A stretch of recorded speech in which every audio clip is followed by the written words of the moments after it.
Hello welcome to law excellence. ఈ వీడియోలో మనం పిఐబికి సంబంధించి ఆగస్టు 16 నుంచి ఆగస్టు 22 వరకు వీక్ 112 ఈ వీక్కి సంబంధించినటువంటి కరెంట్ అఫైర్స్ ఏంటో చూద్దాం. మన ఫస్ట్ ఆర్టికల్ వచ్చేసి ఫండమెంటల్ డ్యూటీస్కి సంబంధించి. ప్రస్తుత చీఫ్ జస్టిస్ ఆఫ్ ఇండియా ఎవరు? Justice EU Lalit. అయితే ఈ ఆర్టికల్ జరిగేటప్పటికి మనకి చీఫ్ జస్టిస్ ఆఫ్ ఇండియాగా ఎవరు ఉన్నారు? జస్టిస్ ఎన్వి రమణ. అయితే ఈయన ఏమన్నారు? ఫండమెంటల్ డ్యూటీస్ ఏవైతే మన కాన్స్టిట్యూషన్లో ఉన్నాయో ఇవి కేవలం పెడాంటిక్ లేదంటే టెక్నికల్ పర్పస్ని సర్వ్ చేయడానికి మాత్రమే కాదు, సోషల్ ట్రాన్స్ఫర్మేషన్ని తీసుకురావటానికి కూడా ఇదొక కీ లాగా ఉపయోగపడుతుంది అన్నట్టుగా చెప్పటం జరిగింది. అయితే అలాంటి కంటెక్స్ట్లో మనకు అసలు ఫండమెంటల్ డ్యూటీస్ని ఎలా మన భారత రాజ్యాంగంలో ఇన్కార్పొరేట్ చేశారు అంటే, ఈ ఫండమెంటల్ డ్యూటీస్కి సంబంధించినటువంటి ఐడియా మనకి రష్యా కాన్స్టిట్యూషన్ నుంచి అంటే సోవియట్ యూనియన్ కాన్స్టిట్యూషన్ నుంచి తీసుకోవటం జరిగింది. వీటిని మన రాజ్యాంగంలో 42వ కాన్స్టిట్యూషనల్ అమెండ్మెంట్ యాక్ట్ ఎప్పుడు 1976 అందులో పార్ట్ 4A వీటిని చేర్చటం జరిగింది. ఎవరి రికమెండేషన్తో? స్వరణ్ సింగ్ కమిటీ యొక్క రికమెండేషన్తో 42వ కాన్స్టిట్యూషనల్ అమెండ్మెంట్ యాక్ట్ ద్వారా వీటిని రాజ్యాంగంలో చేర్చటం జరిగింది. అయితే ఒరిజినల్గా 10ని చేర్చారు. తర్వాత ఇంకొక డ్యూటీని 86వ కాన్స్టిట్యూషనల్ అమెండ్మెంట్ యాక్ట్ 2002 కింద చేర్చటం జరిగింది. అంటే ఇప్పుడు ఎన్నున్నాయి? మొత్తం 11 ఫండమెంటల్ డ్యూటీస్ అనేవి ఉన్నాయి. వాటిని మన రాజ్యాంగంలో పార్ట్ 4A అని చెప్పుకున్నాం. ఈ పార్ట్ 4Aలోని ఆర్టికల్ 51A కింద ఉంచటం జరిగింది.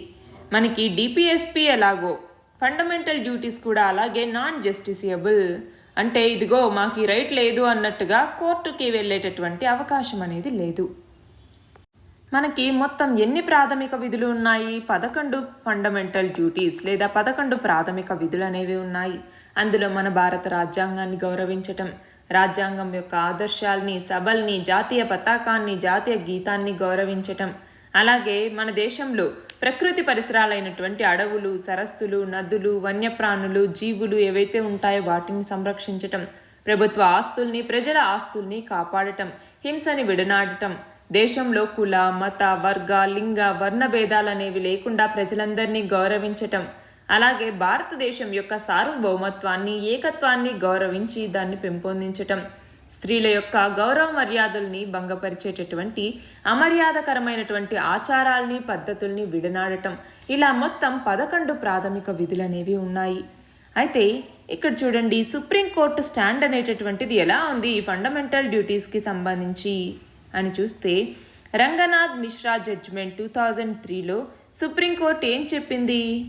ఫండమెంటల్ డ్యూటీస్ అన్నటువంటివి ఓన్లీ లీగల్ శాంక్షన్స్ మాత్రమే కాకుండా సోషల్ శాంక్షన్స్ని కూడా ఎన్ఫోర్స్ చేస్తాయి అన్నట్టుగా చెప్పటం జరిగింది. అలాగే AIIMS students union versus AIIMS 2001 కేసులో సుప్రీంకోర్టు ఏం చెప్పింది? ఫండమెంటల్ డ్యూటీస్ అన్నటువంటివి ఫండమెంటల్ రైట్స్తో పాటు సమానంగా దాని యొక్క ప్రాతినిధ్యాన్ని కలిగి ఉంటాయి అన్నట్టుగా చెప్పటం జరిగింది. అంతేకాకుండా మనము ఫండమెంటల్ రైట్స్ లాగా ఫండమెంటల్ డ్యూటీస్ అనేవి ఎన్ఫోర్సియబుల్ కాదు. సో పార్ట్ 4Aకి సంబంధించి మనము ఈ కోర్టుకు వెళ్ళేటటువంటి అవకాశం అనేది లేదు. అంతేకాకుండా మనకి పార్ట్ 3లో ఏవైతే ఫండమెంటల్ రైట్స్ ఇచ్చారో ఇది రైట్, హక్కు అని చెప్తాము. కానీ ఇవి ఫండమెంటల్ డ్యూటీస్ అంటే ప్రాథమిక విధులు అనేసి, అంటే ఒక సిటిజన్ చేయాల్సినటువంటి విధి ఏంటి అన్నట్టుగా ఇందులో చెప్తుంది. సో వీటిని అంటే ఆల్రెడీ ఇవి రైట్స్ అనేసి ప్రీఫిక్స్ చేశారు, కానీ ఈ ఫండమెంటల్ డ్యూటీస్ రైట్స్ లాగా ఇవ్వలేదు. సో ఇవి నాట్ ఎన్ఫోర్సియబుల్. కోర్టుకి వీటి మీద ఇదిగో నా హక్కు ఇది పోయింది, ఇదిగో నా విధి ఇది వీళ్ళు చేయట్లేదు అన్నట్టుగా కోర్టుకు వెళ్ళలేము. మన నెక్స్ట్ ఆర్టికల్ వచ్చేసి ఫార్మేషన్ ఆఫ్ కాంటినెంట్స్కి సంబంధించి. ఒక రీసెంట్ స్టడీ, ఒక కొత్త స్టడీ ప్రకారం మన భూగ్రహం అనేది మనకి దాదాపు 4.5 బిలియన్ సంవత్సరాల హిస్టరీ అనేటటువంటిది ఉంది. అందులో ఫస్ట్ బిలియన్ ఇయర్లో మనకి మ్యాసివ్ మెటీరైట్ ఇంపాక్ట్ అనేటటువంటిది జరిగింది. దాని నుంచి ఎర్త్ యొక్క కాంటినెంట్స్ అనేవి ఫామ్ అయ్యాయి అన్నట్టుగా ఈ అధ్యయనం చెప్తోంది. అయితే ఈ అధ్యయనంలో ఉన్నటువంటి హైలైట్స్ ఏంటి అంటే, ముఖ్యాంశాలు ఏంటి అనేసి చూస్తే మనకి ఈ మెటీరైట్ ఇంపాక్ట్ అంటే ఉల్క యొక్క ప్రభావం అనేది ఈ ఓషనిక్ ప్లేట్స్ని ఏర్పరచడానికి కావాల్సినటువంటి మ్యాసివ్ ఎనర్జీని జనరేట్ చేస్తుంది. అవి తర్వాత కాంటినెంట్స్గా ఎవాల్వ్ అయ్యాయి. అయితే ఈ థియరీ అన్నటువంటిది ఏం చెప్తోంది? ఈ మ్యాసివ్ మెట్యూరైట్ ఇంపాక్ట్స్ ఏవైతే ఉన్నాయో, జైంట్ మెట్యూరైట్ ఇంపాక్ట్స్ ఏవైతే ఉన్నాయో ఇవి ఖండాల్ని ఏర్పరుస్తాయి అనేటటువంటి సిద్ధాంతం ఎప్పటి నుంచో ఉంది, చాలా దశాబ్దాలుగా. కానీ ఇప్పటి వరకు కూడా దీన్ని సపోర్ట్ చేసేందుకు బలమైనటువంటి ఆధారం అనేది లేదు. కానీ ప్రస్తుతం తీసుకొచ్చినటువంటి ఈ థియరీ ఏదైతే ఉందో ఇది టెక్టోనిక్ ప్లేట్ల యొక్క కదలికకి, అంటే టెక్టోనిక్ ప్లేట్స్ యొక్క మూమెంట్స్కి సంబంధించి ఖండం ఏర్పడటానికి ఇది దాని యొక్క ఆమోదాన్ని ఇస్తుందన్నమాట. అంటే ఇది సాధారణంగా ఆమోదించబడినటువంటి ఒక సిద్ధాంతం అనేసి చెప్పచ్చు. అయితే కాంటినెంట్స్ యొక్క ఫార్మేషన్ని గురించి తెలుసుకోవాల్సిన అవసరం ఏంటి అంటే, మనము ఖండాల యొక్క నిర్మాణం, కాంటినెంట్స్కి సంబంధించి వాటి యొక్క ఎవల్యూషన్ ఏంటి, వాటి యొక్క ఫార్మేషన్ ఏంటి అని అర్థం చేసుకోవటానికి చాలా ఇది ముఖ్యం. ఎందుకు అంటే ఇది లిథియం, అలాగే టిన్, నికెల్ లాంటి లోహాలకు ఇది చాలా కీలకం కాబట్టి. అలాగే భూమి మీద ఉన్నటువంటి మొత్తం అంటే ఎర్త్ యొక్క బయోమాస్లో చాలా హ్యూమన్స్ ఈ ల్యాండ్ మాసెస్లోనే నివసిస్తూ ఉన్నారు. కాబట్టి ఖండాలు ఎలా ఏర్పడతాయి, ఎలా అభివృద్ధి చెందుతాయో అర్థం చేసుకోవటం అనేది చాలా ఇంపార్టెంట్. అయితే ఇక్కడ చూడండి, మెటీరైట్ ఇంపాక్ట్ థియరీ యొక్క ఎవిడెన్స్ని ఇక్కడ ఇవ్వటం జరిగింది. ఒకటేంటి, మనకి జిర్కాన్ క్రిస్టల్స్ ఇన్ పిల్బారా క్రేటాన్. పిల్బారా క్రేటాన్లో జిర్కాన్ యొక్క స్ఫటికాల గురించి. మనకి ఈ పిల్బారా క్రేటాన్ అనేటటువంటిది ఎక్కడ ఉంది? పశ్చిమ ఆస్ట్రేలియా, వెస్ట్రన్ ఆస్ట్రేలియాలో ఈ పిల్బారా క్రేటాన్ అనేటటువంటిది ఉంది. అక్కడ ఆ క్రేటన్ నుంచి ఆ రాళ్లలో పొందుపరిచినటువంటి ఆ జిర్కాన్ క్రిస్టల్స్ ఏవైతే ఉన్నాయో వాటిలో పరిశోధకులు ఎవిడెన్స్ కోసం వెతకటం జరిగింది. అయితే ఈ క్రేటన్ అన్నటువంటిది 3 బిలియన్ సంవత్సరాల క్రితం ఏర్పడినటువంటి ఏన్షియంట్ క్రస్ట్ యొక్క రెమ్నెంట్గా, అంటే రెమ్నెంట్ అంటే ఏంటి, అవశేషం అనేసి మనం చెప్తాము. అయితే ఈ జిర్కాన్స్ అన్నటువంటివి మ్యాగ్మా క్రిస్టలైజేషన్ ద్వారా ఫామ్ అయ్యాయి. లేదు అంటే ఇవి మెటామార్ఫిక్ రాక్స్లో మనకి దొరుకుతాయి. ఇది ఏం చేస్తాయి అంటే చూడండి ఇక్కడ, they act as tiny time capsules. అది ఏంటి, జియోలాజికల్ యాక్టివిటీ యొక్క పీరియడ్ని ఇది రికార్డ్ చేయటం జరుగుతుంది. మనకి కొత్తగా జిర్కాన్ ఏదైనా ఒరిజినల్ క్రిస్టల్కి యాడ్ అయితే అది ఆ టైం ప్రోగ్రెస్ అన్నటువంటిది అందులో మనకి కనపడుతుంది. ఇందులో వేరియస్ ఐసోటోప్స్ ఏవైతే ఆక్సిజన్కి సంబంధించి ఉంటాయో, అంటే ఆక్సిజన్ 18, ఆక్సిజన్ 16, అలాగే ఇలా వాటిలో ఉన్నటువంటి ఆ రేషియో అన్నటువంటిది ఇంతకు ముందు ఉన్నటువంటి టెంపరేచర్స్ ఎలా ఉన్నాయి అనేసి మనం కనుక్కోవటానికి ఉపయోగపడుతుంది. అసలు క్రేటాన్ అంటే ఏంటి? క్రేటాన్ అన్నటువంటిది ఒక ఓల్డ్ మరియు స్టేబుల్ పార్ట్. ఎక్కడ ఉంటుంది ఇది అంటే కాంటినెంటల్ లిథోస్ఫియర్లో ఉంటుంది. ఇది ఎర్త్ యొక్క 2 టాప్ మోస్ట్ లేయర్స్ అయినటువంటి క్రస్ట్ అలాగే అప్పర్ మోస్ట్ మ్యాంటిల్ని కలిగి ఉంటుంది. అయితే మన ఎర్త్ యొక్క లిథోస్ఫియర్ అన్నటువంటిది 7 మేజర్ ప్లేట్స్గా, కొన్ని మైనర్ ప్లేట్స్గాను డివైడ్ చేయటం జరిగింది. అందులో మేజర్ ప్లేట్స్ ఏంటి అంటే Antarctic plate, north American plate, south American plate, అలాగే Pacific plate, India, Australia, New Zealand plate, Africa with the eastern Atlantic floor plate, అలాగే Eurasia and the adjacent oceanic plate. ఇవి 7 major plates. కొన్ని minor plates చూద్దాం. Cocos plate, Nazca plate, Arabian plate, Philippine plate, Caroline plate, అలాగే Fiji plate, అలాగే Juan de Fuca plate. ఇవన్నీ కూడా కొన్ని important minor plates. అయితే ఈ టెక్టానిక్ ప్లేట్స్ యొక్క మూమెంట్ ఆధారంగా కొన్ని టెక్టానిక్ బౌండరీస్ అనేటటువంటివి ఏర్పడతాయి. అందులో మొత్తం 3 రకాలు ఉన్నాయి. అవేంటి? ఒకటి కన్వర్జెంట్. కన్వర్జెంట్ అంటే ఇక్కడ ఒక ప్లేట్ ఇక్కడ ఒక ప్లేట్ ఉంటే ఇవి ఇలా దగ్గరికి జరుగుతూ ఉంటాయి. డైవర్జెంట్ ప్లేట్ అంటే ఇక్కడొక ప్లేట్ ఇక్కడొక ప్లేట్ ఉంటే అవి ఇంకా ఇటు ఇటు జరుగుతూ ఉంటాయి దూరంగా. అలాగే ట్రాన్స్ఫార్మ్ ప్లేట్ అంటే ఇక్కడొక ప్లేట్ ఇక్కడొక ప్లేట్ ఉంటే ఇది ఇటువైపు జరుగుతుంటే ఇది ఇటువైపు జరుగుతూ ఉంటుంది. సో ఇది సైడ్ వేస్లో ఇది జరుగుతూ ఉంటుంది కాబట్టి ట్రాన్స్ఫార్మ్ ప్లేట్ అనేసి పిలుస్తాము. ఇక్కడ చూడండి, ఆ ప్లేట్స్ అన్నటువంటి మేజర్ ప్లేట్స్, మైనర్ ప్లేట్స్ ఇక్కడ ఇవ్వటం జరిగింది. అలాగే plate boundaries divergent, convergent, transform. ఇక్కడ చూడండి, డైవర్జెంట్ అంటే ఏంటి, 2 ఇలాగా డిఫరెంట్గా వెళ్తున్నాయి. కన్వర్జెంట్ అంటే ఒకదాంట్లోకి ఒకటి వచ్చేస్తూ ఉన్నాయి, ఒకదాంట్లోకి ఒకటి. అలాగే ట్రాన్స్ఫార్మ్ అంటే ఒకటి ఇలా వెళ్తుంటే ఒకటి ఇలా వెళ్తున్నట్టు. మన నెక్స్ట్ ఆర్టికల్ వచ్చేసి క్రోనిక్ ఫ్యాటిగ్ సిండ్రోమ్కి సంబంధించి. ఎందుకు ఇది వార్తల్లో ఉంది అంటే, ఒక వ్యక్తి 2014 సంవత్సరం నుంచి క్రోనిక్ ఫ్యాటిగ్ సిండ్రోమ్తో బాధపడుతూ ఉన్నారు. అతను యూరప్కి వెళ్ళి అక్కడ వైద్యుల సహాయంతో యూతనేషియా అంటే అనాయాస అనేసి పిలుస్తూ ఉంటారు. దీన్ని చేసుకోవటానికి యూరప్కి వెళ్లకుండా ఆపాలి అన్నట్టుగా ఢిల్లీ హైకోర్టులో ఒక పిటిషన్ అనేది దాఖలు చేయబడింది. అయితే ఈ కంటెక్స్లో మనకి మిగిలిన వివరాలు అక్కర్లేదు, కానీ మనకి క్రోనిక్ ఫ్యాటిగ్ సిండ్రోమ్ అంటే ఏంటి అనేసి తెలియాలి. ఇది ఒక సీరియస్ మరియు డెబిలిటేటింగ్ డిసీజ్, అంటే బలహీనపరిచేటటువంటి వ్యాధి. ఇది నర్వస్ సిస్టమ్ని ఎఫెక్ట్ చేస్తుంది, ఇమ్యూన్ సిస్టమ్ని ఎఫెక్ట్ చేస్తుంది, అలాగే బాడీ ఏదైతే ఎనర్జీని ప్రొడ్యూస్ చేస్తుందో దాన్ని వీకెన్ చేస్తుంది. దీనిని మయాల్జిక్ ఎన్సెఫలోమైలైటిస్ అనేసి పిలుస్తూ ఉంటారు కూడా. అయితే దీని యొక్క పొటెన్షియల్ రిజల్ట్స్ ఎలా ఉంటాయి అంటే, వైరల్ లేదంటే bacterial infection, hormonal imbalances, genetic predispositions అన్నటువంటివి ఇందులో ఉండొచ్చు. అది ఎవరికైనా కూడా ఎఫెక్ట్ అవ్వచ్చు, చిల్డ్రన్ నుంచి అడల్ట్స్ వరకు అన్ని ఏజెస్ వాళ్ళకి కూడా ఈ క్రోనిక్ ఫ్యాటిగ్ సిండ్రోమ్ వచ్చేటటువంటి అవకాశం అనేది ఉంది. అయితే దీని యొక్క లక్షణాలు ఏంటి అంటే, మనకి ఏదైనా యాక్టివిటీస్ చేయటానికి ఏదైతే అబిలిటీ అనేది కావాల్సి వస్తుందో ఆ అబిలిటీ అనేటటువంటి తక్కువైపోతుంది. At least 6 months of debilitating fatigue అంటే ఏంటి, కనీసం 6 నెలలు లేదంటే అంతకంటే ఎక్కువ ఆ బలహీనపరిచేటటువంటి ఒక ఫ్యాటిగ్ అలసట అనేటటువంటిది వస్తుంది. అది నార్మల్గా ఉండేటటువంటి టైర్డ్నెస్ కన్నా ఎక్కువగా ఉంటుంది. అయితే చాలా రికగ్నైజ్ చేయగలిగినటువంటి సిమ్టమ్ ఏంటి అంటే, పోస్ట్ ఎక్సర్షనల్ మెలైస్ అంటే ఏమని పిలుస్తారు, మనకి నార్మల్గా ఏదైతే మైనర్ యాక్టివిటీస్ అంటే గ్రోసరీ షాపింగ్ కానీ, టీత్ బ్రషింగ్ కానీ, అంటే పళ్ళు తోముకోవటం, ఇలాంటి చిన్న చిన్న కార్యకలాపాల తర్వాత కూడా మన యొక్క ఫిజికల్ లేదంటే మెంటల్ ఎనర్జీలో ఒక క్రాష్ అన్నటువంటిది. అంటే ఏంటి, ఇది కూడా మనం చేయలేకపోతున్నాము అన్నంత వీకెన్ అయిపోతాము. దాన్నే క్రోనిక్ ఫ్యాటిగ్ సిండ్రోమ్ అనేసి పిలుస్తాము. అయితే ఇందాక చెప్పాము, యూరప్ వెళ్ళి అక్కడ యూతనేషియా తీసుకోవాలనుకుంటున్నారు ఆ పేషెంట్ అనేసి.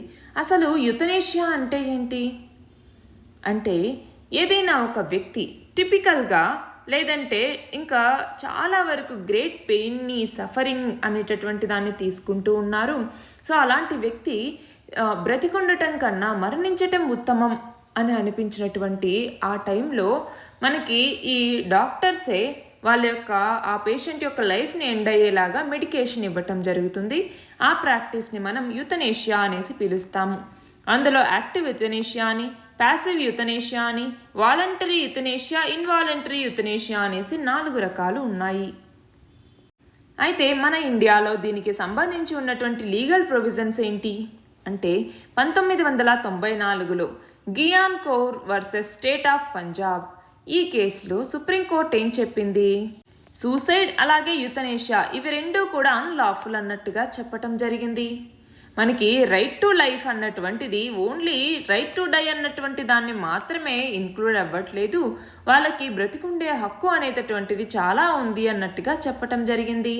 దాని ద్వారా మనకి ఇంతకుముందు ఉన్నటువంటి P Rathinam versus union of India కేసులో ఏదైతే ఐపీసీ సెక్షన్ 309 అన్నటువంటిది అన్కాన్స్టిట్యూషనల్ అన్నట్టుగా సుప్రీంకోర్టు దీన్ని స్ట్రక్ డౌన్ చేయటం జరిగింది, అంటే కొట్టివేయటం జరిగింది. అయితే తర్వాత 2011లో Aruna Ramachandra Shanbaug versus union of India కేసులో సుప్రీంకోర్టు ఏం చెప్పింది, కొన్ని ఎక్సెప్షనల్ సర్కమ్స్టెన్సెస్లో మాత్రమే ప్యాసివ్ యూతనేషియా ఇవ్వచ్చు, అది కూడా అపెక్స్ కోర్ట్ యొక్క మానిటరింగ్ అనేటటువంటి దానికి ఖచ్చితంగా ఉండాలి అన్నట్టుగా చెప్పటం జరిగింది. అయితే 2014 సంవత్సరంలో సుప్రీంకోర్టు ఏం చెప్పింది అంటే, right to die with dignity అన్నటువంటిది ఒక ఫండమెంటల్ రైట్. మనకి రైట్ టు లైఫ్లోనే రైట్ టు డై అన్నటువంటిది కూడా ఉంది. సో ఇది ఒక ఫండమెంటల్ రైట్, కాబట్టి మన దేశంలో ప్యాసివ్ యూతనేషియాని అలో చేయొచ్చు అన్నట్టుగా సుప్రీంకోర్టు చెప్పింది. కానీ అన్ని కండిషన్స్లోనూ కాదండి, కేవలం ఎక్సెప్షనల్ సర్కమ్స్టెన్సెస్లో మాత్రమే, అది కూడా అపెక్స్ కోర్ట్ యొక్క మానిటరింగ్ అనేటటువంటిది దానికి ఉంటుంది. మన నెక్స్ట్ ఆర్టికల్ వచ్చేసి మాన్యువల్ స్కావెంజర్స్ ఎన్యూమరేషన్ స్కీమ్కి సంబంధించి. Ministry of social justice and empowerment ఇది నేషన్ వైడ్ సర్వేని చేపట్టబోతోంది. దేని గురించి అంటే, శానిటేషన్ వర్కర్స్ ఎవరైతే ఉంటారో పారిశుద్ధ్య కార్మికులు, వాళ్ళందరినీ కూడా లెక్కించటం కోసం దేశవ్యాప్త సర్వేని చేపట్టేందుకు సిద్ధమవుతోంది.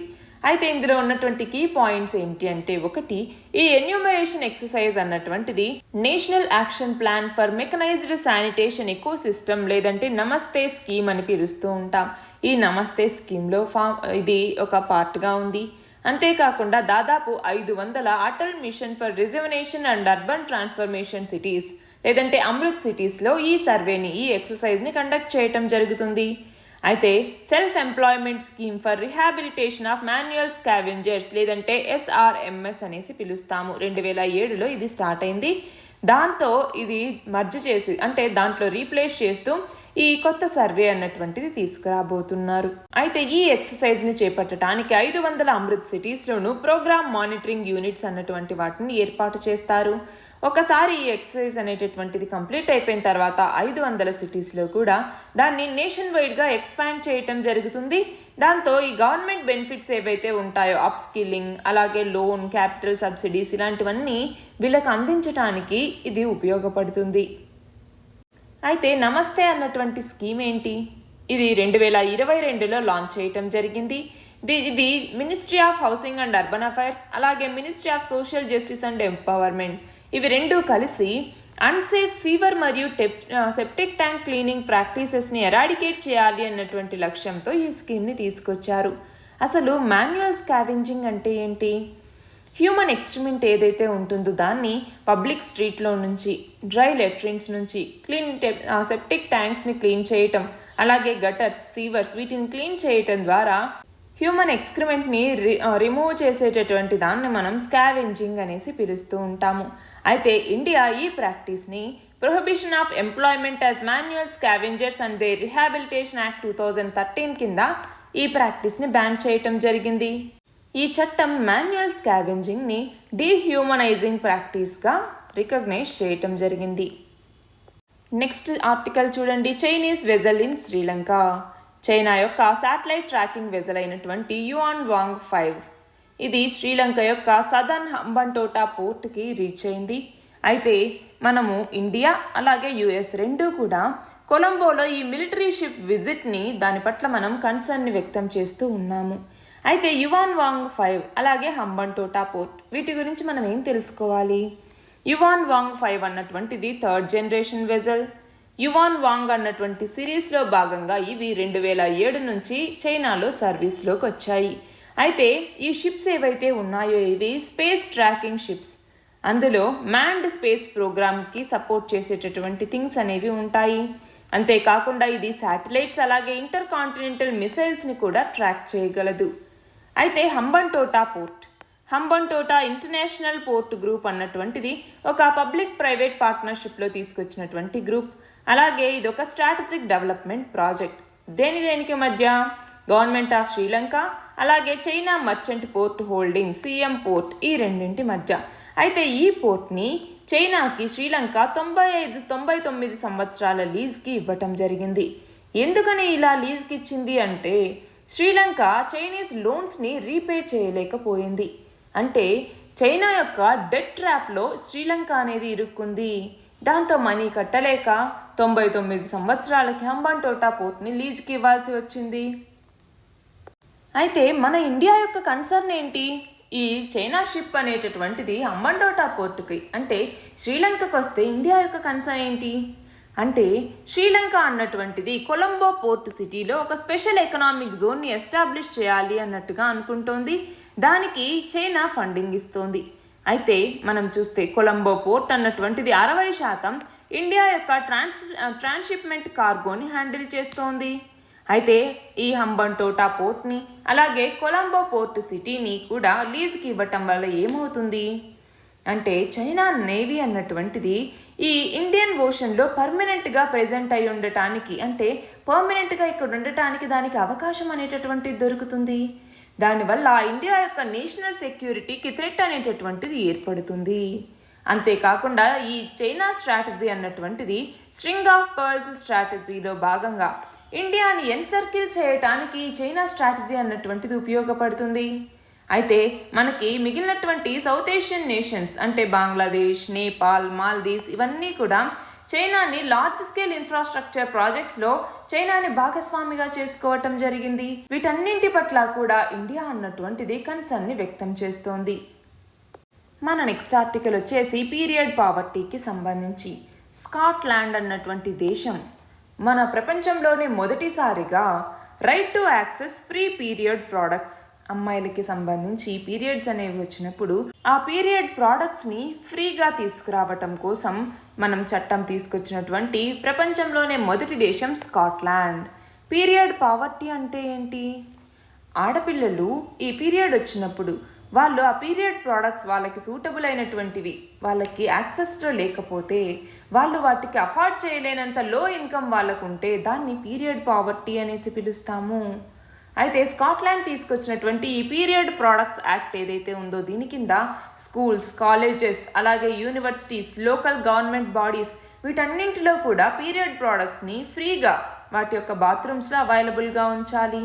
అలాగే స్కాట్లాండ్లోని ప్రతి కౌన్సిల్ కూడా లోకల్ కమ్యూనిటీస్తో ఈ మెన్స్ట్రువల్ ప్రోడక్ట్స్కి సంబంధించి బెస్ట్ యాక్సెస్ పాయింట్ ఎక్కడుంది అన్నట్టుగా కనుక్కొని వాటిని డిటర్మైన్ చేయాల్సిన అవసరం ఉంది. అలాగే ఒక మొబైల్ ఫోన్ యాప్ అయినటువంటి పికప్ మై పీరియడ్ అన్నటువంటిది కూడా, దీని ద్వారా ఏంటి, దగ్గరలో ఏ ప్లేస్లో ఈ పీరియడ్ ప్రోడక్ట్స్ అనేటటువంటి అవైలబుల్గా ఉన్నాయి అనేసి వాళ్ళు కనుక్కోవటానికి ఇది ఉపయోగపడుతుంది. అలాగే మనకి వీటిని లైబ్రరీస్, స్విమ్మింగ్ పూల్స్, అలాగే public gyms, community buildings, town halls, pharmacies, doctors offices వీటన్నింటిలో కూడా వీటిని అవైలబుల్గా ఉంచుతున్నారు. అయితే మన దేశంలో నేషనల్ ఫ్యామిలీ హెల్త్ సర్వే 4 నుంచి నేషనల్ ఫ్యామిలీ హెల్త్ సర్వే 5కి వచ్చేసరికి ఎంత పర్సెంటేజ్ ఆఫ్ ఉమెన్ ఈ పీరియడ్ ప్రోడక్ట్స్ని ఇంక్రీజ్ చేస్తున్నారు అన్నటువంటి దాంట్లో ఎవరు ఏ రాష్ట్రాలు ఎక్కువగా ఇంక్రీజ్ అయ్యాయి అన్నటువంటి దాంట్లో మొదటి 3 రాష్ట్రాల్లో 1వ స్థానంలో బీహార్, 2వ స్థానంలో ఒడిషా, 3వ స్థానంలో మధ్యప్రదేశ్ ఉన్నాయి. అయితే మెన్స్ట్రువల్ హైజీన్కి సంబంధించి ఇండియన్ గవర్నమెంట్ తీసుకొచ్చినటువంటి ఇనిషియేటివ్స్ ఏంటి అనేసి చూస్తే, 1 Shuchi scheme, 2 menstrual hygiene scheme, 3వది సబ్లా అన్నటువంటి ప్రోగ్రామ్, 4వది నేషనల్ రూరల్ లైవ్లీహుడ్ మిషన్, 5వది స్వచ్ఛ భారత్ మిషన్, అలాగే స్వచ్ఛ విద్యాలయ అన్నటువంటిది, అలాగే 6వది guidelines for gender issues in sanitation, చివరిగా national guidelines on menstrual hygiene management. ఇవన్నీ కూడా మెన్స్ట్రువల్ హైజీన్కి సంబంధించి భారత ప్రభుత్వం తీసుకొచ్చిన ఇనిషియేటివ్స్గా చెప్పచ్చు. నెక్స్ట్ ఆర్టికల్ వచ్చేసి Himachal Pradesh freedom of religion amendment bill 2022కి సంబంధించి. రీసెంట్గా హిమాచల్ ప్రదేశ్ గవర్నమెంట్ ఈ బిల్ని ప్రపోజ్ చేయటం జరిగింది. దేనికోసం అంటే మాస్ రిలీజియస్ కన్వర్షన్స్ ఏవైతే జరుగుతాయో వాటిని క్రిమినలైజ్ చేయాలి అన్నటువంటి లక్ష్యంతో ఈ బిల్ని తీసుకురావటం జరిగింది. Already Himachal Pradesh freedom of religion act 2019ని తీసుకొచ్చింది. దానికి ఇప్పుడు అమెండ్మెంట్ని తీసుకొస్తోందన్నమాట. అయితే ఏంటి ఈ ప్రపోజ్డ్ అమెండ్మెంట్ అంటే, దీని కింద వన్ రిలీజియన్ నుంచి అనదర్ రిలీజియన్కి మిస్ రిప్రజెంటేషన్, ఫోర్స్ అంటే ఇన్ఫ్లుయెన్స్ కానీ, కోయర్షన్ కానీ, ఇండ్యూస్మెంట్ కానీ, లేదంటే ఏదైనా ఫ్రాడులెంట్ మీన్స్లో ఒక రిలీజియన్ నుంచి ఇంకొక రిలీజియన్కి కన్వర్షన్ అనేటటువంటి దాన్ని ఆల్రెడీ 2019లో తీసుకొచ్చినటువంటి చట్టం అనేటటువంటిది ప్రొహిబిట్ చేస్తోంది. కానీ ఆ చట్టంలో మాస్ కన్వర్షన్కి సంబంధించినటువంటి ప్రొవిజన్ లేదు. దానికోసమే ఇప్పుడు కొత్తగా ఈ అమెండ్మెంట్ బిల్ని ప్రపోజ్ చేశారు. అసలు రిలీజియస్ కన్వర్షన్ అంటే ఏంటి? మనకి ప్రతి రిలీజియన్లోనూ కొన్ని సెట్ ఆఫ్ బిలీఫ్స్ అనేటటువంటివి ఉంటాయి. అయితే మనకి ప్రస్తుతం ఉన్నటువంటి మన రిలీజియన్ కన్నా వేరే రిలీజియన్లో ఉన్నటువంటి ఆ నమ్మకాలు కానివ్వండి, లేదంటే అక్కడ ఉన్నటువంటి ఆ రిలీజియస్ డామినేషన్ అనేటటువంటిది నచ్చింది అంటే అప్పుడు ఈ పర్టికులర్ రిలీజియన్ నుంచి వేరే రిలీజియన్కి మారాలి అనేసి ఆ కన్వర్షన్ చేసుకునేటటువంటి దాన్ని రిలీజియస్ కన్వర్షన్ అనేసి పిలుస్తూ ఉంటారు. మన నెక్స్ట్ ఆర్టికల్ వచ్చేసి లేక్ గార్డా. మనకి ఇటలీలో దశాబ్దాల తర్వాత ఏర్పడినటువంటి అత్యంత దారుణమైనటువంటి కరువు ఈ ఇటలీ దేశంలోనే లార్జెస్ట్ లేక్ అయినటువంటి లేక్ గార్డా, ఈ గార్డా సరస్సు అన్నటువంటి దాన్ని ఇప్పటి వరకు నమోదు చేయనటువంటి కనిష్ట స్థాయికి ఇది తగ్గించేసింది. మనం చూస్తే గతంలో నీటి అడుగు ఉన్నటువంటి రాళ్ళని ఇది బహిర్గతం చేసింది. అలాగే కరేబియన్ సముద్రంలో ఉన్నటువంటి యావరేజ్ టెంపరేచర్స్ ఏవైతే ఉంటాయో ఆ సగటు ఉష్ణోగ్రతలకు చేరుకునేటటువంటి ఉష్ణోగ్రతలకి ఈ నీరు అనేటటువంటిది వామ్ అయింది, అంటే వేడి అయింది. అయితే మనము ఇలా లేక్ గార్డా అన్నటువంటిది ష్రింక్ అవ్వటానికి గురించి మనకి ఏం తెలుసుకోవాలి అంటే, 1 నార్థన్ ఇటలీ ఇటలీలోకి వచ్చేసరికి ఇది నార్థన్లో ఉంది ఈ లేక్ గార్డా అన్నటువంటిది. అది మనం చూస్తే చాలా నెలల పాటు మనకి రెయిన్ఫాల్ అనేటటువంటిది చాలా తక్కువగా నమోదైంది. అలాగే 2022లో స్నోఫాల్ అన్నటువంటిది కూడా 70% వరకు తగ్గిపోయింది. దానివల్ల ఏమైంది, ఇటలీ యొక్క అగ్రికల్చరల్ మరియు ఇండస్ట్రియల్ హార్ట్లాండ్ అయినటువంటి పో అనేటటువంటి రివర్, ఇలాంటి ముఖ్యమైనటువంటి నదులు అనేటటువంటివి ఎండిపోయాయి. మనం చూస్తే ఇటలీలో అతి పొడవైనటువంటి నది, ఇటలీ యొక్క లాంగెస్ట్ రివర్ ఏంటి అంటే పో అనేటటువంటి రివర్. ఈ రివర్ అనేటటువంటిది ఎండిపోయింది. మనకి సాధారణంగా పొలాలు అలాగే వరి పంటలు వీటికి సాగునీరు అందించడానికి ఈ నది మీద ఆధారపడినటువంటి రైతులకి బిలియన్ కొద్ది యూరోల నష్టాన్ని ఇది కలిగించింది. అలాంటి ఈ నష్టాన్ని పూడ్చడం కోసం అథారిటీస్ లేక్ గార్డా నుంచి ఎక్కువ వాటర్ని లోకల్ రివర్స్కి అందించడానికి, అంటే అక్కడ ఉన్నటువంటి స్థానిక నదులకి ప్రవహించేలాగా అనుమతినిచ్చారు. దాంతో ఈ లార్జెస్ట్ లేక్ అయినటువంటి లేక్ గార్డాలో ఇంకొంచెం నీటి ఎద్దడి అనేటటువంటిది పెరిగింది, అంటే నీటి పరిమాణం అనేటటువంటి తగ్గిపోయింది. అయితే డ్రాట్కి సంబంధించి మన భారతదేశం ఏమైనా ఇనిషియేటివ్స్ తీసుకొచ్చిందా అంటే, మన దేశంలో డ్రాట్ వచ్చినప్పుడు దాన్ని కర్బ్ చేయడానికి మన ఇండియన్ గవర్నమెంట్ ఏమేమి ఇనిషియేటివ్స్ తీసుకొచ్చింది అంటే, ఒకటి integrated watershed management programme అనేసి, రెండవది national mission on green India అనేసి, మూడవది డెజర్ట్ డెవలప్మెంట్ ప్రోగ్రామ్ అనేసి 3 రకాల గవర్నమెంట్ ఇనిషియేటివ్స్ని తీసుకొచ్చింది. అయితే మనకి కరువు డ్రాట్కి సంబంధించి మొత్తం 5 రకాలు ఉన్నాయి. అందులో ఒకటి metrological drought, 2 hydrological drought, 3 agricultural drought, 4 ecological drought, 5 socio economic drought అనేసి మొత్తం 5 రకాలు ఇందులో ఉన్నాయి. మన నెక్స్ట్ ఆర్టికల్ వచ్చేసి new elephant reserve in Tamil Nadu. ఇవి మనకి మెయిన్స్కి అడగరండి, ప్రిలిమ్స్కి సంబంధించి జస్ట్ ఇది ఎక్కడ ఉంది ఏంటి అనేసి మనం తెలుసుకోవాలి. గవర్నమెంట్ ఆఫ్ ఇండియా అన్నటువంటిది 1 మోర్ ఎలిఫెంట్ రిజర్వ్ని ఎక్కడ, అగస్త్యమలై ఎక్కడుంది, తమిళనాడులో ఉన్నటువంటి ఈ అగస్త్యమలైని ఎలిఫెంట్ రిజర్వ్గా ప్రకటించటం జరిగింది. ఇది ఎక్కడ ఉంది, పెరియార్ వైల్డ్ లైఫ్ శాంక్చురీ అందులో ఇది ఉంది.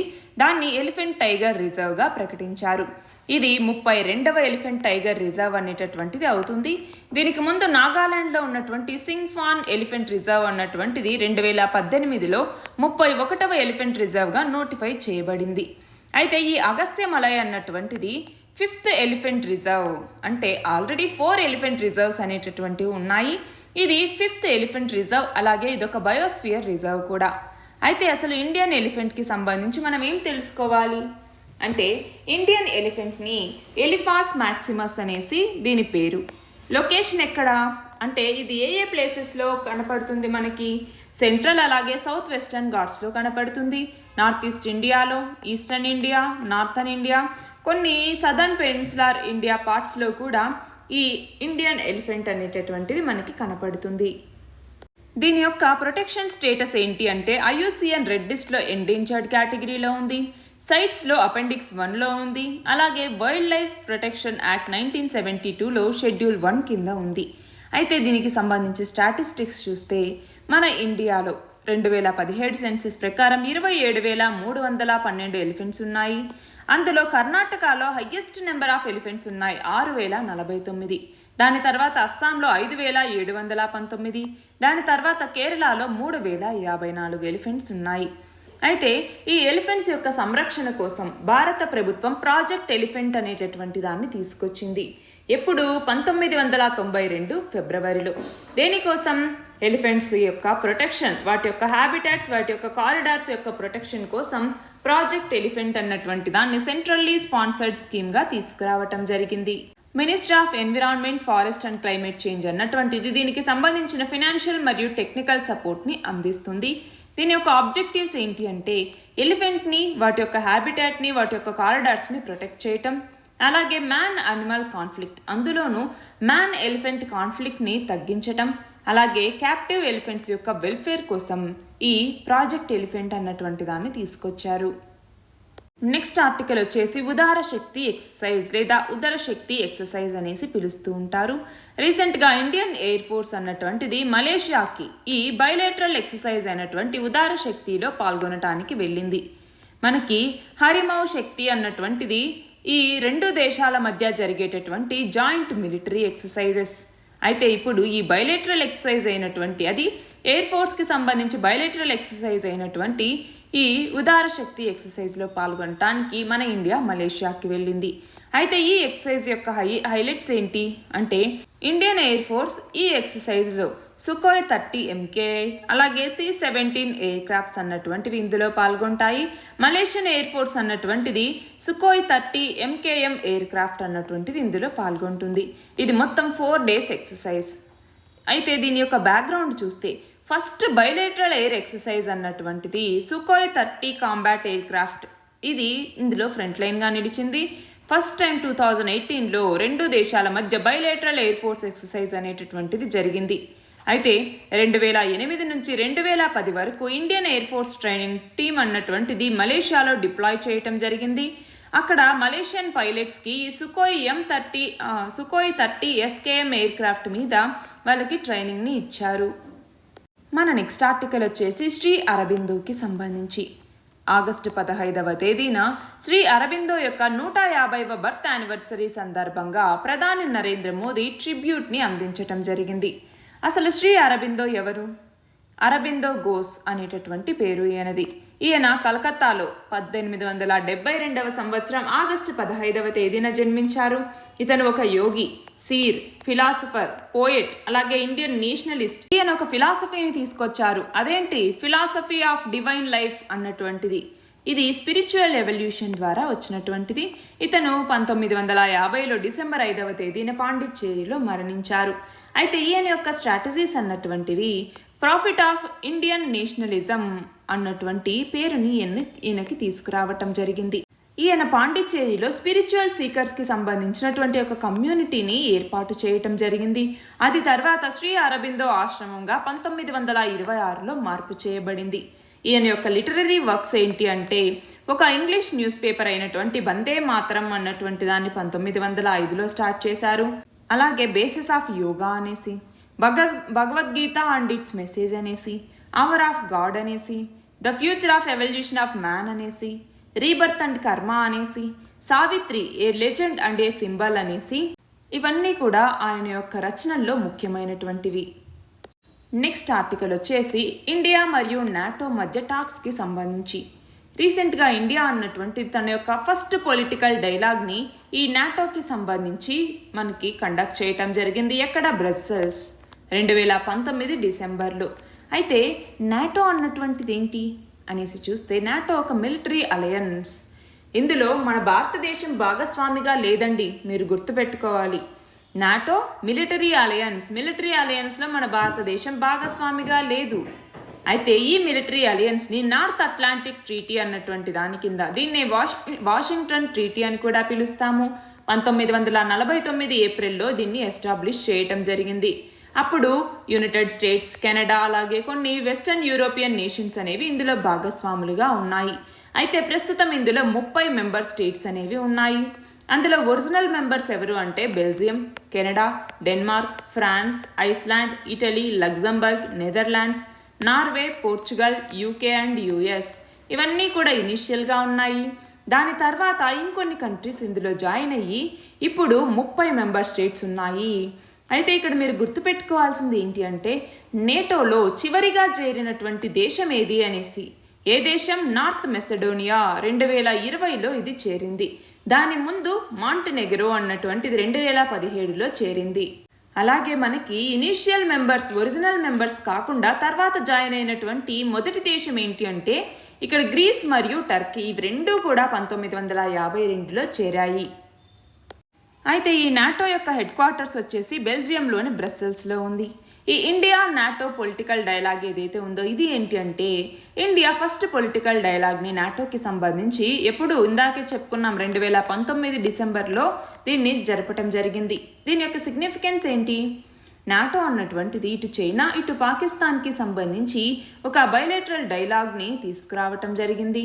అయితే నాటో ఒక పొలిటికల్ డైలాగ్ని తీసుకురావటం ద్వారా ఇండియా ఇందులో నాటో యొక్క పర్సెప్షన్స్కి, అలాగే మన ఇండియా యొక్క ఈ రీజియన్స్కి సంబంధించిన కన్సర్న్ ఏదైతే ఉందో దాన్ని వ్యక్తం చేయటానికి ఒక ఆపర్చునిటీగా మన ఇండియా దీనిని భావిస్తోంది. నెక్స్ట్ ఆర్టికల్ వచ్చేసి FIFA ban on India. FIFA అంటే federation international de football association అనేసి పిలుస్తూ ఉంటాము. ఇది మన దేశం యొక్క టాప్ అడ్మినిస్ట్రేటివ్ ఆర్గనైజేషన్ అయినటువంటి all India football federation AIFF అన్నటువంటి దాన్ని దేనికోసం బ్యాన్ చేసింది అంటే థర్డ్ పార్టీస్ యొక్క ఇన్ఫ్లుయెన్స్ అనేది దీనికి ఉంది. బయటి వ్యక్తుల ప్రభావం అనేది ఈ ఆల్ ఇండియా ఫుట్బాల్ ఫెడరేషన్ మీద ఎక్కువగా కనపడుతోంది అన్నటువంటి ఆ కారణంతో ఫిఫా అన్నటువంటిది మన ఈ AIFFని బ్యాన్ చేయటం జరిగింది. అయితే దానివల్ల ఏమైంది, ఫిఫా అండర్-17 ఉమెన్స్ వరల్డ్ కప్ 2022 అన్నటువంటిది మన దేశంలో అక్టోబర్ 11 నుంచి 30 వరకు జరగాల్సింది. దాని మీద బ్యాన్ని పెట్టారు. అయితే రీసెంట్గా దాన్ని ఎత్తివేయటం జరిగింది మళ్ళీ. బట్ ఇక్కడ బ్యాన్ని పెట్టడం గురించి సంబంధించి ఈ ఆర్టికల్, ఫిఫా అన్నటువంటిది హయ్యెస్ట్ గవర్నింగ్ బాడీ, ఫుట్బాల్కి సంబంధించి ప్రపంచంలోనే హయ్యెస్ట్ గవర్నింగ్ బాడీ. ఇది ఒక ఇంటర్నేషనల్ గవర్నింగ్ బాడీ. ఫుట్బాల్, అలాగే ఫట్సల్, అలాగే బీచ్ సాకర్, వీటితో ఇది అసోసియేట్ అయి ఉంటుంది. ఫిఫా అన్నటువంటిది నాన్ ప్రాఫిట్ ఆర్గనైజేషన్. 1904లో దీన్ని నెలకొల్పటం జరిగింది. దీని హెడ్ క్వార్టర్స్ వచ్చేసరికి జూరిచ్లో ఉంది. ఈ ఫిఫా ఇప్పుడు మొత్తం 211 మెంబర్ నేషన్స్ని ఇందులో కలిగి ఉంది. అందులో మన భారతదేశం కూడా ఒకటి. అయితే ఈ ఫిఫా మీద బ్యాన్ని చేయటానికి కారణాలు చూడండి. ఒకటి, AIFF యొక్క ప్రెసిడెంట్ తన యొక్క పోస్ట్ నుంచి వెకేట్ అవ్వటానికి ఇష్టపడట్లేదు. ఎవరు? ప్రఫుల్ పటేల్. ఇతను లేదు నేను రాజీనామా చేయను అన్నట్టుగా చెప్పటం జరిగింది. అలాగే థర్డ్ పార్టీ ఇంటర్వెన్షన్ అనేది ఇందులో ఉంది అన్నటువంటి కారణాలతో FIFA all India football federation మీద బ్యాన్ని విధించింది. మన నెక్స్ట్ ఆర్టికల్ వచ్చేసి India's first indigenously developed HFC బస్కి సంబంధించి. Union minister of state of science and technology India యొక్క ఫస్ట్ హైడ్రోజన్ ఫ్యూయల్ సెల్ బస్ని లాంచ్ చేయటం జరిగింది. అంతేకాకుండా బిస్ఫినాల్ A అన్నటువంటి ఒక పైలట్ ప్లాంట్ కూడా CSIR నేషనల్ కెమికల్ ల్యాబొరేటరీ అన్నటువంటి దాంట్లో లాంచ్ చేయటం జరిగింది. దీనిని మనము ఎపాక్సీ రెజిన్స్, అలాగే పాలీకార్బోనేట్, అలాగే కొన్ని ఇంజనీరింగ్ ప్లాస్టిక్స్లో వాడుతూ ఉంటాము. దేనిని? బిస్ఫినాల్ A అన్నటువంటి దాన్ని. అయితే ఈ ఇన్నోవేషన్కి సంబంధించిన హైలైట్స్ ఏంటి అనేసి చూస్తే HFC బస్ అంటాము. ఈ HFC బస్ని council of scientific and industrial research, అలాగే KPIT ఇవి రెండు కలిసి ఈ HFC బస్ని డెవలప్ చేయటం జరిగింది. ఇండియా యొక్క first truly indigenously developed HFC bus ఇది. నేషనల్ హైడ్రోజన్ ఎనర్జీ మిషన్లో భాగంగా దీన్ని తీసుకురావటం జరిగింది. అయితే దీని ద్వారా వచ్చేటటువంటి ఎఫ్లూయెంట్ అంటే ఏమంటాము, దాని నుంచి వచ్చేటటువంటి వెలువడేటటువంటిది ఏంటి అంటే నీరు మాత్రమే, వాటర్ ఒక్కటే దీని నుంచి బయటకు వస్తుంది. కాబట్టి ఇది mostly environmental friendly mode of ట్రాన్స్పోర్టేషన్గా చెప్పచ్చు. అంతేకాకుండా ఇది మన దేశంలో ఫ్రైట్ రెవల్యూషన్ని తీసుకురావటానికి ఉపయోగపడుతుంది. అయితే ఈ కంటెక్స్లో నేషనల్ హైడ్రోజన్ ఎనర్జీ మిషన్ అనేటటువంటిది ఏంటి? 2021-22 బడ్జెట్లో కేంద్రం అనౌన్స్ చేయటం జరిగింది. నేషనల్ హైడ్రోజన్ ఎనర్జీ మిషన్ని తీసుకొచ్చి దీని ద్వారా హైడ్రోజన్ని ఒక ఎనర్జీ సోర్స్గా మనం ముందుకు తీసుకెళ్ళటానికి ఒక రోడ్ మ్యాప్ లాగా ఈ నేషనల్ హైడ్రోజన్ ఎనర్జీ మిషన్ అనేటటువంటిది ఉపయోగపడుతుంది అన్నట్లుగా. అంతేకాకుండా మనకి హైడ్రోజన్కి సంబంధించి అంటే క్లీనర్ ఆల్టర్నేటివ్ ఫ్యూయల్ ఆప్షన్గా హైడ్రోజన్ని తీసుకురావటానికి సంబంధించి ఈ నేషనల్ హైడ్రోజన్ ఎనర్జీ మిషన్ అన్నటువంటిది క్యాపిటలైజ్ చేస్తుంది. దీనికి ట్రాన్స్పోర్టేషన్ని ట్రాన్స్ఫార్మ్ చేయడానికి కావాల్సినటువంటి పొటెన్షియల్ అనేది ఉంది.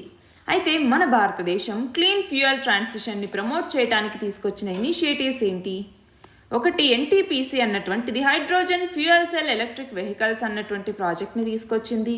అలాగే fame India scheme, fame 2 scheme, green hydrogen fuel cell electric vehicles Toyota Mirai, EV30 campaign, road map for ethanol blending in India by 2025, amendments to the national policy on biofuels 2018. ఇవన్నీ కూడా మన దేశంలో clean fuel transition కోసం తీసుకొచ్చిన initiatives. మన last article వచ్చేసి GI tag for Mithila makhana. Government of India రీసెంట్గా ఈ మిథిలా మఖనాకి జాగ్రఫికల్ ఇండికేషన్ ట్యాగ్ని ఇవ్వటం జరిగింది. దీని ద్వారా ఏమవుతుంది అంటే ఈ ప్రీమియం ప్రొడ్యూస్కి మ్యాక్సిమం ప్రైస్ అనేటటువంటిది లభిస్తుంది. దాని ద్వారా ఆ గ్రోయర్స్ ఎవరైతే ఉంటారో వాళ్ళకి ఎక్కువ లాభం అనేది జరుగుతుంది. అయితే అసలు ఈ GI ట్యాగ్ అన్నటువంటిది ఏంటి?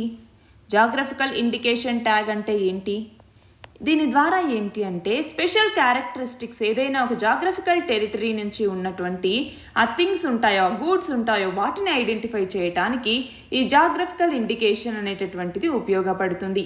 అయితే దీనికి సంబంధించి ఒక చట్టం అనేటటువంటిది ఉంది. ఏంటి? Geographical indications of goods registration and protection act 1999. దీని ద్వారా ఈ జాగ్రఫికల్ ఇండికేషన్స్ ఏవైతే మన దేశానికి సంబంధించి గూడ్స్కి సంబంధించి ఉంటాయో వాటికి సంబంధించిన రిజిస్ట్రేషన్ మరియు ప్రొటెక్షన్ అనేటటువంటిది ఈ చట్టం ప్రొవైడ్ చేస్తుంది. అయితే దీనిని WTO అగ్రిమెంట్ ఒకటి ఉంది. ఏంటి? ట్రిప్స్ అంటే trade related aspects of intellectual property rights అంటాము.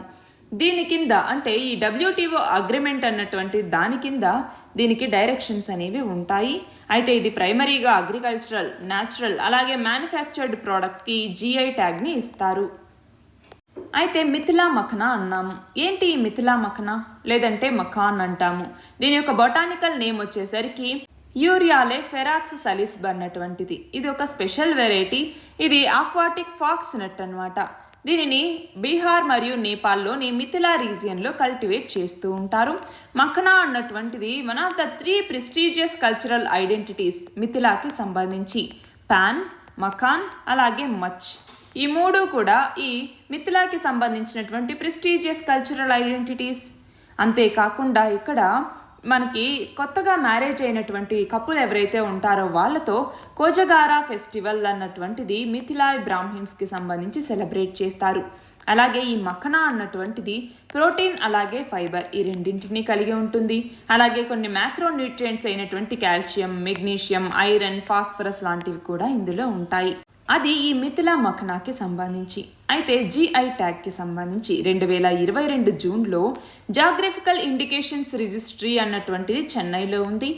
ఇది నలందాలోని భవాన్ బూటీ శారీకి అలాగే గయాలోని పట్టార్ కట్టి అనేటటువంటి ఒక స్టోన్ క్రాఫ్ట్ అలాగే హాజీపూర్లోని చినియా అనేటటువంటి బనానా వెరైటీకి కూడా GI ట్యాగ్ని ఇవ్వాలి అన్నట్టుగా ఆ ప్రపోజల్ని యాక్సెప్ట్ చేయటం జరిగింది.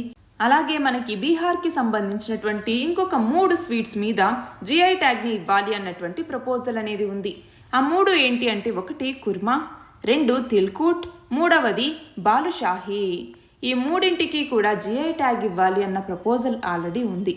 కానీ ఇక్కడ ఉన్నటువంటి నలందాలోని భవాన్ బూటీ శారీకి, గయాలోని పట్టహార్ కట్టి స్టోన్ క్రాఫ్ట్కి అలాగే హాజీపూర్లోని చినియా బనానాకి వీటికి ఇవ్వాల్సినటువంటి GI ట్యాగ్కి ఆల్రెడీ ఇనీషియల్ ప్రపోజల్ని GI రిజిస్ట్రీ అన్నటువంటిది యాక్సెప్ట్ చేయటం జరిగింది.